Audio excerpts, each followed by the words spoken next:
I think it's hard when you're needing to be vulnerable and share your sin. If you are afraid that people will hold that against you or whatever. So I think it's absolutely possible pastors should have deep, good friendships within their congregation. Whether it's an elder board or whatever, I think there needs to be that accountability within the congregation. But I also understand why there could be fear or concern, but I don't think it's valid. Most of the time you should be, it's valid, but you should have friendships in your congregation. I also think it's really important to find friendships within your community, the larger community, your city, because then what I have found is that there are times when people don't understand what I'm going through or thinking about or lament if they don't do the work that I do.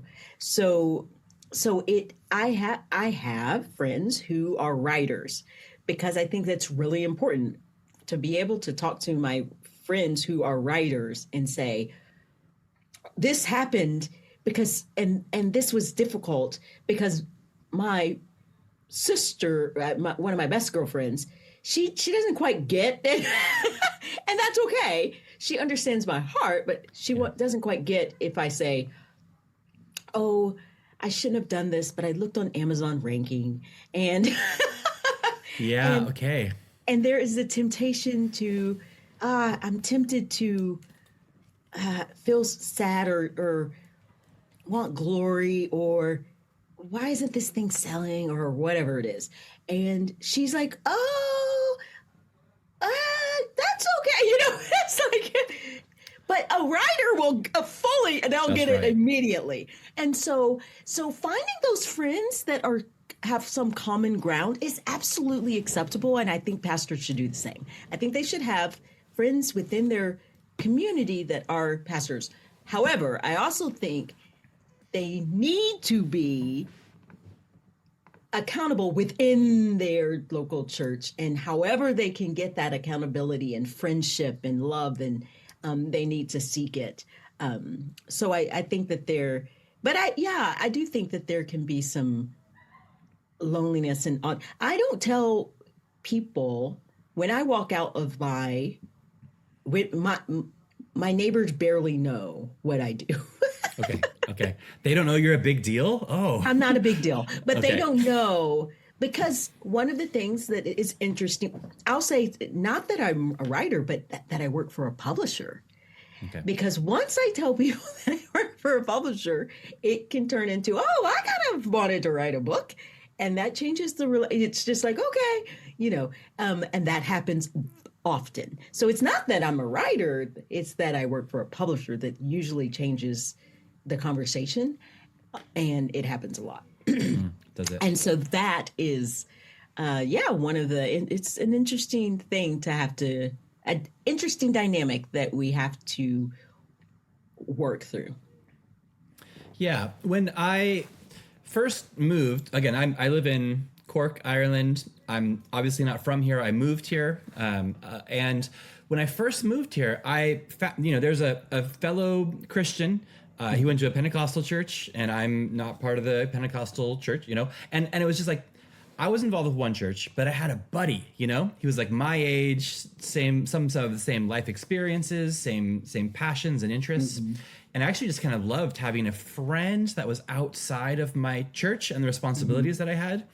And it was a really valuable friendship. It went on for a couple of years, and he started dating a Baptist girl, and then they got engaged, and then we were catching up one day, and he was saying, well, like, I'm from this Pentecostal church, Katie's from a Baptist church. We couldn't really decide, and we decided that we'd just split the difference and we'd go to Calvary Chapel. We'd go to your church because you're kind of halfway between Baptists and Pentecostals. And so we're gonna get married, and then we're joining.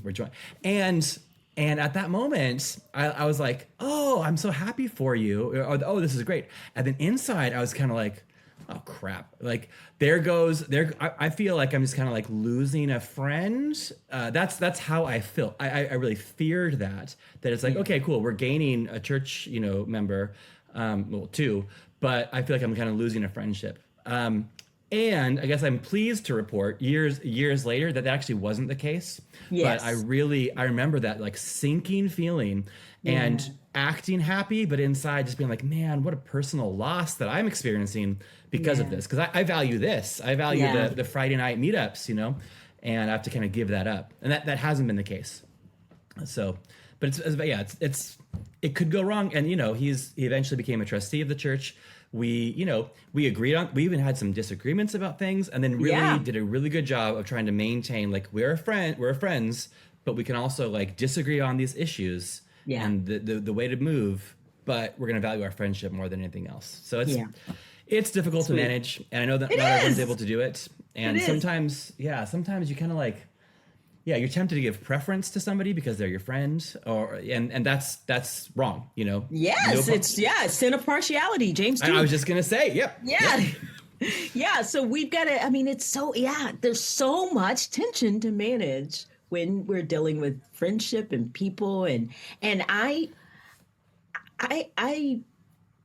can only imagine how hard it would be for pastors. And I watched a pastor friend lose so many of his friends because they left the church out of frustration about something, which they were good friends. So there went that friendship too. And so it's just too bad. But it's hard. It's a hard thing. And so I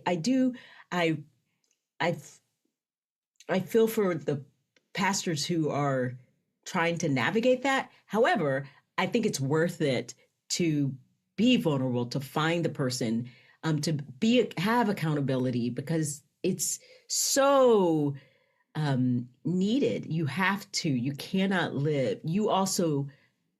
Pastors need to be pastored, and pastors need friends. So I think that's just really important.